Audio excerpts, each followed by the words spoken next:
নমস্কাৰ বন্ধু বান্ধৱীসকল, মই ৰূপজ্যোতি। আজি আপোনালোকৰ বাবে লৈ আহিছোঁ মজা সাঁথৰ। গতিকে দেৰি নকৰি ভিডিঅ'টো ষ্টাৰ্ট কৰোঁ আহা। ৰ'বা, প্ৰথমবাৰৰ বাবে যদি মোৰ চেনেলত তোমালোকে ভিডিঅ' চাইছা তেনেহ'লে ছাবস্ক্ৰাইব কৰি বেল আইকনটো বজাই থৈ যাবা। আজিৰ প্ৰথম সাঁথৰটো হৈছে চফা হ'লে ক'লা, লেতেৰা হ'লে বগা, সেইটোনো কি চেপেটা বস্তু ল'ৰাহঁতক সোধা।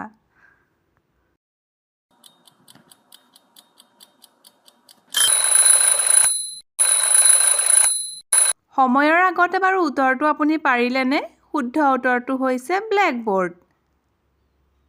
২ নম্বৰ সাঁথৰটো হৈছে এনেকুৱা কি জয় কৰিলে আপুনি কেতিয়াও ভাল নাপায়।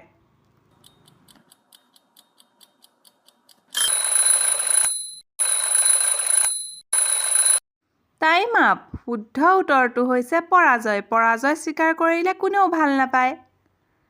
৩ নম্বৰ সাঁথৰটো হৈছে আন্ধাৰত দেখা যায়, পোহৰত নাই, সেইটোনো কি বস্তু কোৱাচোন ভাই।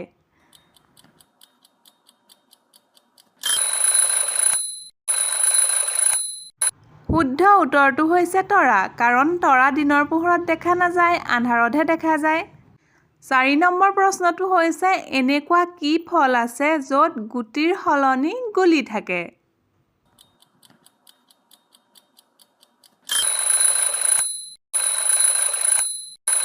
এইটো পিছে সকলোৱে জানিব লগা প্ৰশ্ন। উত্তৰটো হৈছে ৰাইফল। ৫ নম্বৰ সাঁথৰটো হৈছে একেটা আখৰে মোৰ নামটো প্ৰথমে মতা পিছত মাইকী, কি বাৰু উত্তৰটো কোৱাচোন ভাবি।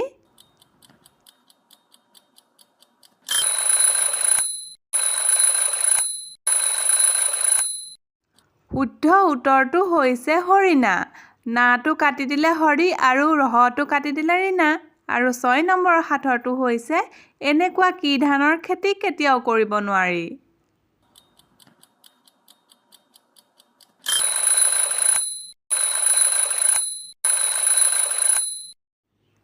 শুদ্ধ উত্তৰ কেইবাটাও।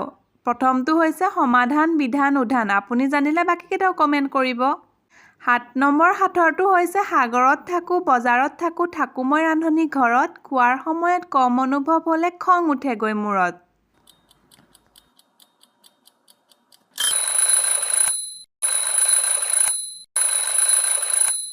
শুদ্ধ উত্তৰটো হৈছে নিমখ। নিমখ কম হ'লে জানো খাবলৈ ভাল লাগিব। আপোনালোকৰ মৰমৰ ৰূপজ্যোতিজনী মই। আপোনালোকে কেইটা সাঁথৰৰ শুদ্ধ উত্তৰ দিব পাৰিলে নিশ্চয় কমেণ্ট কৰি জনাবলৈ নাপাহৰিব দেই। আজিলৈ আহিছোঁ। Bye bye.